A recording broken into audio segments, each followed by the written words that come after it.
YouTube! Welcome to another video. Today we're watching Where Animals' Scientific Names Come From by Salmonella Academy. Yippee!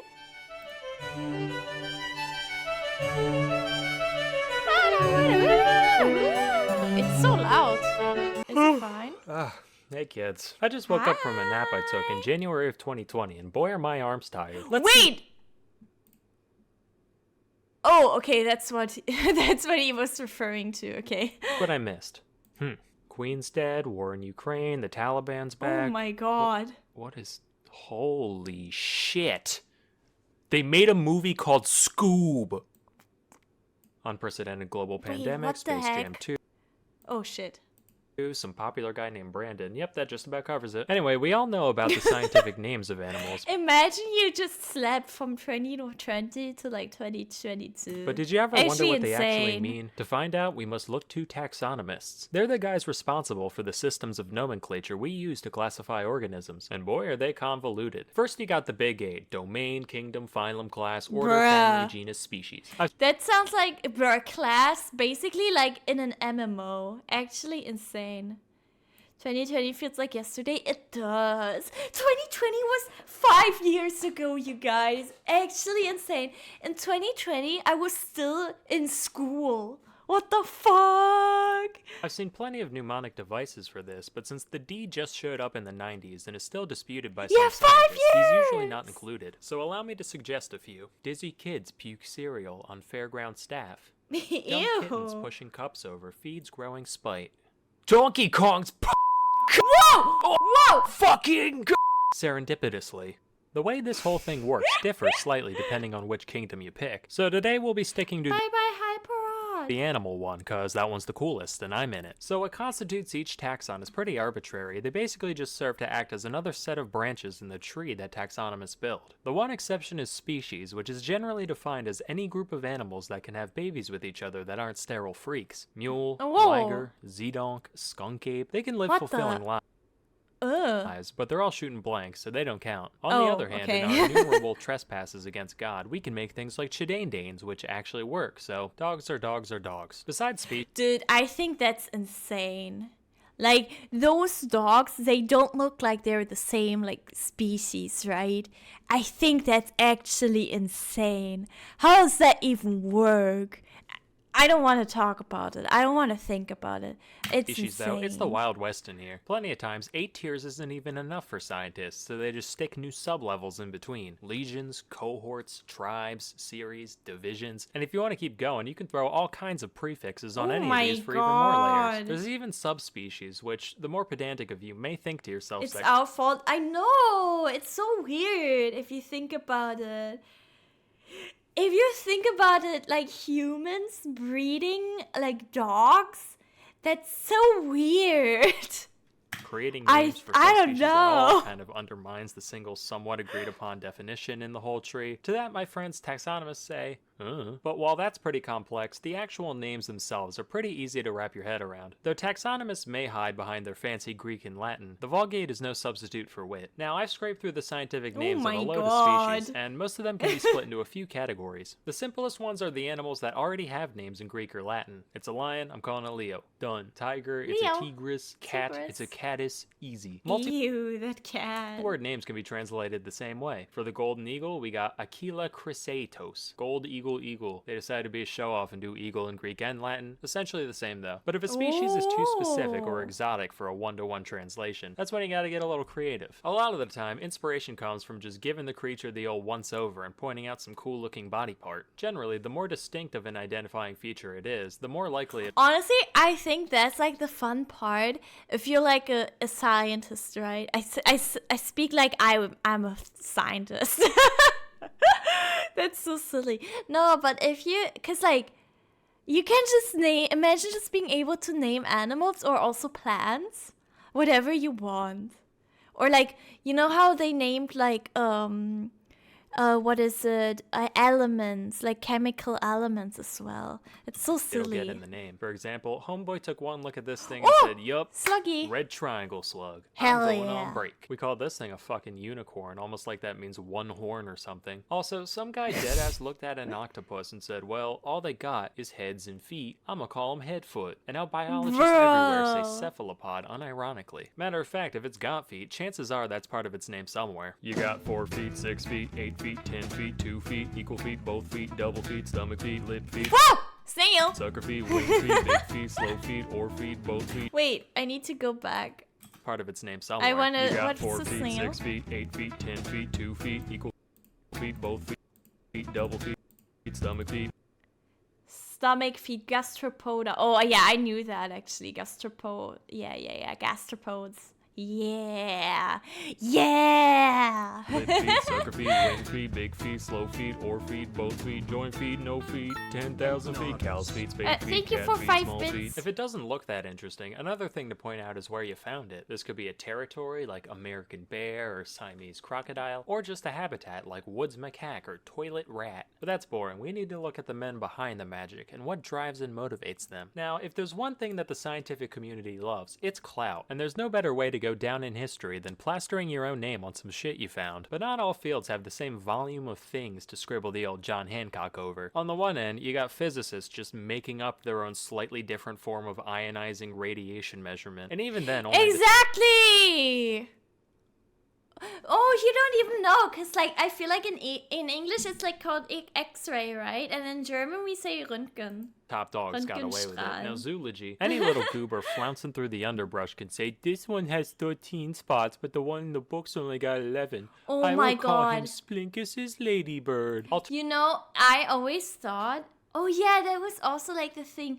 I don't know why, but like it was like ladybugs were like such a popular insect when I was like a child, okay? So, what? And then, so when I was, so then, you know how sometimes there were like places where you could get like your face painted, right? And then sometimes I would get my face painted like as a ladybug. And then they would always ask how old I was and then paint on the circles depending on how old I was. So I thought that was like, I thought that the circles meant like how old the ladybug is. Alternatively, plenty of biologists have given shout-outs to their contemporaries, both other biologists and those across the academic gamut, from geologists to physicists to explorers and more. Naturally, Darwin's got a What? shitload, but even the background characters get immortalized one way or another. Who are Thomson, Grant, Summering, Erlanger, Speke, and Cuvier? I don't know, but they've all got gazelles, so they must be pretty cool. Of course, Hell other yeah. times the name checks go to people who had fuck all to do with anything except for one taxonomist being a fan of theirs. Plenty of popular celebrities have species named after them, but since all the big cute stuff was found and branded a while ago, most of these idols are commemorated through repulsive little invertebrates. You got Oh. Scaptia, Beyonce. Ugh. The only similarity I can gather here is Queen Bee. Bro, okay, that sucks though. Imagine being called after like, imagine you're being called after a cockroach, bro. I'd hate that. Bee looks like a bee, both not a real bee. There's Anomphilus jagarius, Oh, an old snail. stone named after an old stone. In I don't know who that 2007, is. one Jason Bond, a professor of biology at UC Davis, dubbed this little dude Myrmecia neal. It's not a roach. I know, but in theory, like if you're like, if imagine you get the honor of being like, of having an animal being called after you, but then it's like something disgusting. Youngie to honor his favorite Time to become an insect researcher to name Mip after one, bruh!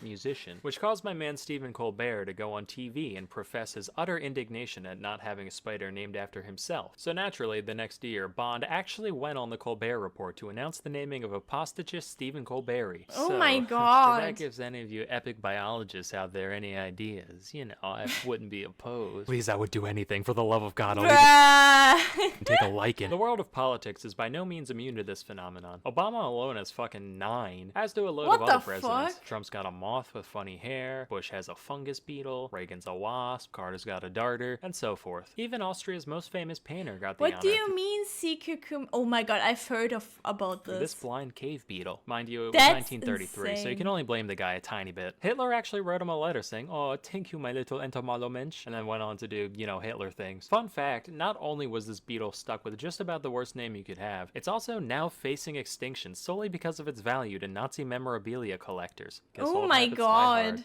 Oh, fictional characters Well- have their fair share of species under their belt. On the topic of evil beetles, this one's named after Darth Vader because he kind of looks like his helmet. You guys, call me after Snail. It's this awesome.